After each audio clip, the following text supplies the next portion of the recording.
On ne vous le dira jamais assez clairement, alors écoutez bien. Il existe une frontière invisible entre la bonté et l'autodestruction. Et le plus tragique, c'est que la plupart ne la voient que lorsqu'il est déjà trop tard. Avez-vous déjà pensé que votre gentillesse pourrait un jour vous mettre en danger?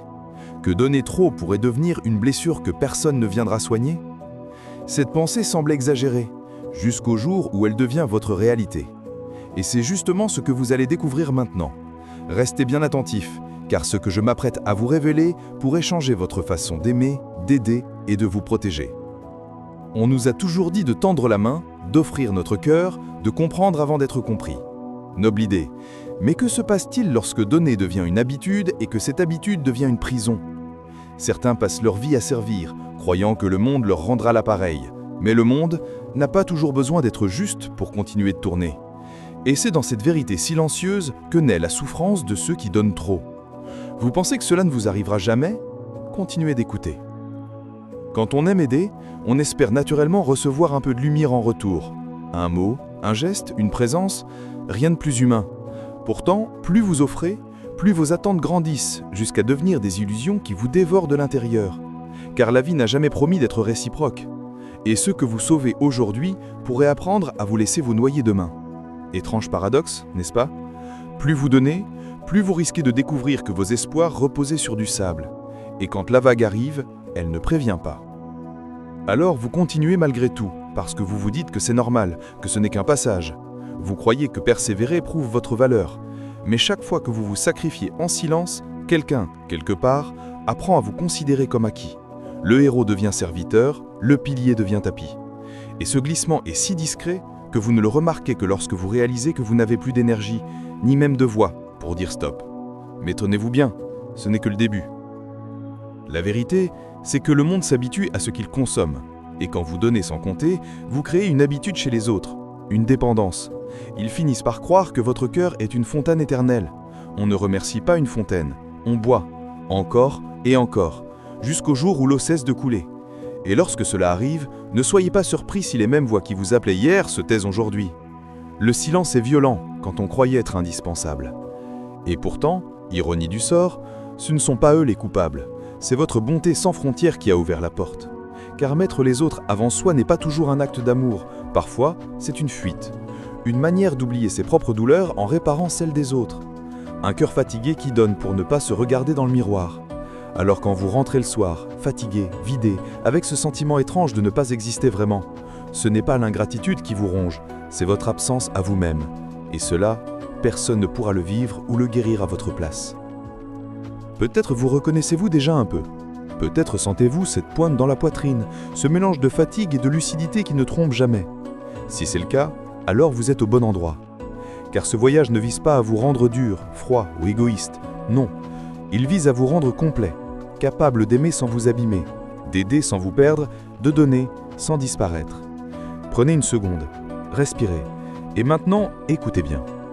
Ce que vous allez entendre par la suite ne vous apprendra pas seulement à comprendre la nature humaine, mais aussi à protéger votre propre lumière. Et si cette voix résonne en vous, si ce message vous parle, abonnez-vous dès maintenant pour ne jamais perdre cette force qui est en train de naître en vous. Parce que ce voyage ne fait que commencer, et croyez-moi, la suite pourrait bien transformer votre façon de vivre, de donner, et surtout, de vous respecter. Maintenant, avançons, parce que l'histoire n'a pas encore révélé ses vérités les plus dures. Et ce qui arrive après pourrait tout changer. Voulez-vous vraiment savoir jusqu'où la gentillesse peut vous mener? Restons ensemble. Le vrai choc arrive. Vous pensez peut-être que le pire est derrière, mais non. Ce n'était que la surface. Car après avoir espéré, après avoir donné, après avoir ignoré vos propres besoins, quelque chose de plus insidieux commence doucement à s'installer. Un phénomène silencieux, presque invisible, jusqu'au jour où il vous dévore, l'effacement. Celui qui aide trop finit souvent par s'oublier, et c'est là que tout bascule. Quand vous placez le monde avant vous, le monde finit par vous oublier aussi. On arrête de vous demander comment vous allez. On ne vous félicite plus pour votre soutien. On estime que vous êtes fort, toujours disponible, toujours prêt. Vous devenez ce personnage invisible qui répare les fissures, mais n'a pas le droit de se briser. Et un jour, sans prévenir, vous réalisez que vous avez offert tant de temps aux autres que plus personne ne pense à vous en offrir en retour. Ce silence pèse lourd et il transforme la douceur en amertume. Vous vous mettez alors à croire que personne ne vous comprend, que personne ne vous voit. Et la solitude, cette solitude particulière des cœurs généreux, s'installe. Ce n'est pas le manque d'amour qui fait le plus mal, c'est le fait d'aimer sans jamais se sentir aimé. Un cœur peut supporter beaucoup de choses, mais être rempli des autres et vide de soi, c'est peut-être la plus dangereuse de toutes les blessures.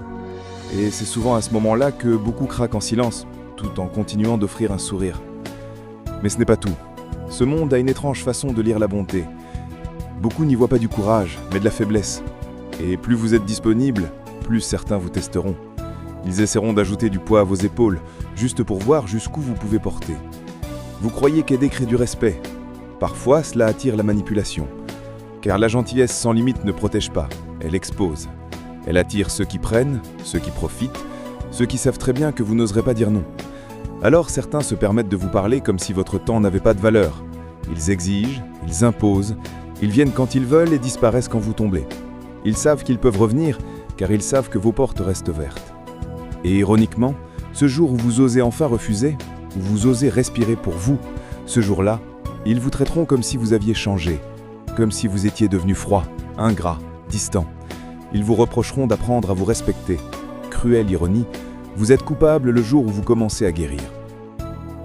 Et pendant ce temps, votre propre vie attend. Vos rêves, vos projets, vos besoins restent en pause. Vous devenez spectateur de votre existence pendant que les autres vivent la leur grâce à vous. Regardez bien ce paradoxe. Être trop nécessaire chez les autres vous rend inutile pour vous-même. Et un jour, en silence, vous vous réveillerez avec cette pensée. Où suis-je passé ? Qui suis-je en dehors de ce que je fais pour eux ? Ce moment est un électrochoc. C'est le début de la reconquête. Mais avant cela, vient toujours la chute intérieure. Et si cette chute n'était pas une faiblesse, mais un signal, une alarme qui vous murmure que votre âme appelle au secours, que votre cœur réclame ce qu'il a donné. Pas de vengeance, pas d'égoïsme, juste un retour à soi. Car le vrai danger n'a jamais été de donner. Le vrai danger, c'est d'oublier de se donner aussi.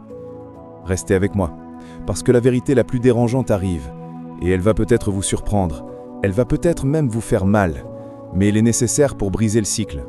Préparez-vous, la troisième partie va révéler ce que vos yeux refusent souvent de voir, comment les autres lisent vraiment votre bonté, et pourquoi parfois elles réveillent leurs pires instincts. Vous êtes prêts ? Alors ne partez pas, la suite commence. Ce que vous allez découvrir maintenant n'est pas facile à entendre, parce que c'est ici que la vérité déchire l'illusion. Vous pensiez que votre bonté touchait les cœurs, qu'elle inspirait gratitude et loyauté. Mais dans un monde où beaucoup confondent compassion et faiblesse, votre lumière peut parfois déclencher quelque chose de plus sombre, quelque chose que vous n'aviez jamais anticipé. À force de donner, certains finissent par croire que vous n'avez rien de précieux à protéger. Ils voient votre disponibilité comme une absence de valeur et votre silence comme une absence de force. Et sans même vous en rendre compte, vous devenez la personne à qui l'on parle sans délicatesse, à qui l'on confie les tâches ingrates, celles qu'on n'honore pas, parce qu'on pense qu'elle n'exigera jamais rien. Ce n'est pas votre bonté qui est attaquée, c'est la place qu'on pense que vous acceptez d'occuper.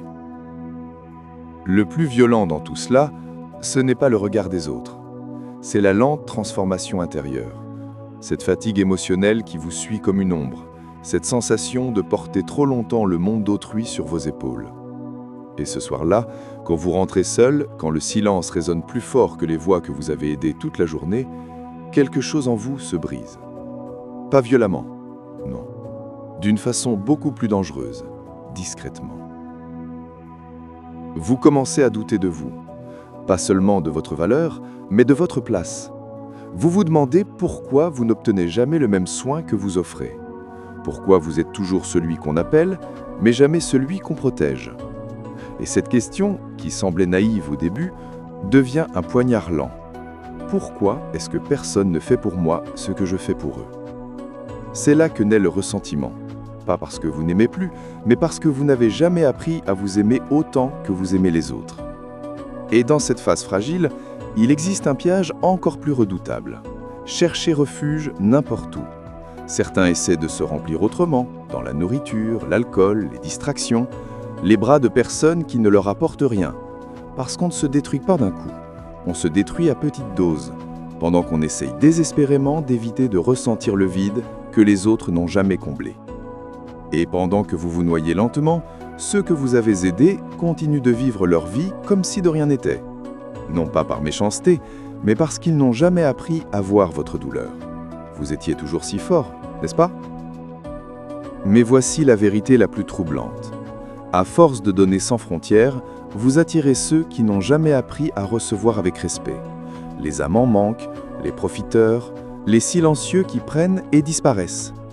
Votre énergie devient un aimant, pas pour les cœurs reconnaissants, mais pour ceux qui savent utiliser une main tendue sans jamais en offrir une en retour. C'est ainsi que naissent les relations toxiques, pas dans la violence, mais dans la douceur exploitée.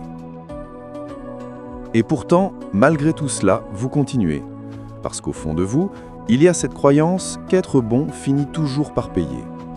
Mais la réalité est plus subtile. Être bon ne suffit pas. Il faut être bon avec conscience, généreux avec limite, ouvert avec discernement. Car sans cela, la bonté devient un sacrifice silencieux que personne ne célèbre et que certains, parfois, dévorent. Alors vous êtes là, debout, entre fatigue et espoir. Une partie de vous veut tout arrêter. L'autre refuse d'abandonner sa lumière. Ce moment-là, c'est la frontière. Là où beaucoup se perdent, mais où certains apprennent à renaître. Car la bonté véritable ne disparaît jamais. Elle se renforce, elle apprend, elle s'arme de respect. Et c'est précisément ce que vous allez découvrir dans la suite. Comment se relever, comment se protéger, comment continuer à aimer sans se sacrifier. Dans le prochain passage, vous verrez comment transformer cette douleur en force et comment imposer des limites qui ne détruisent pas votre cœur, mais qui le sauvent. Respirez.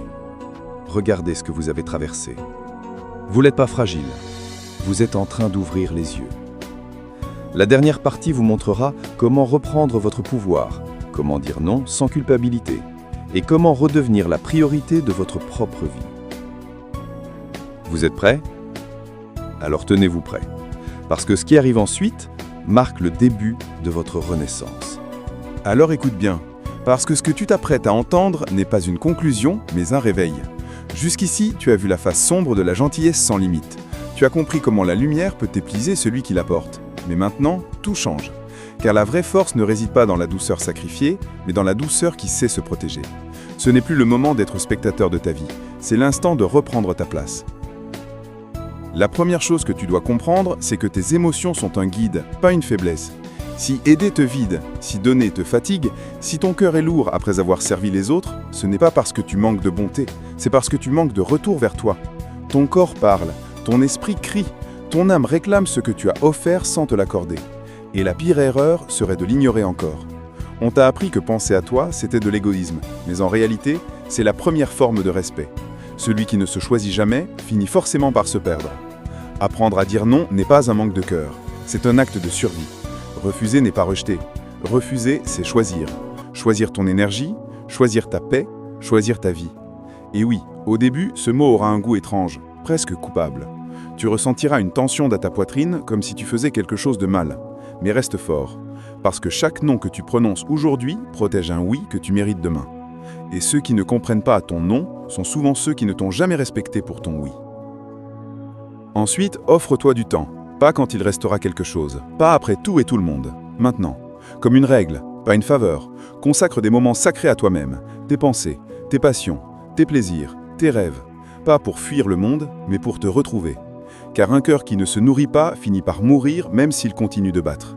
Tu n'as pas été créé pour être le second rôle dans ta propre histoire. Tu as une existence à honorer, et elle commence dès que tu te traites comme quelqu'un qui mérite d'être aimé. Par toi, d'abord.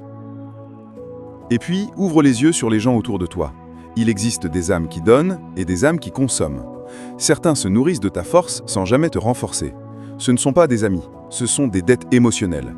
Tu n'es pas obligé de les rembourser éternellement. Coupe doucement. Éloigne-toi calmement. Tu ne dois aucune explication pour protéger ta paix intérieure.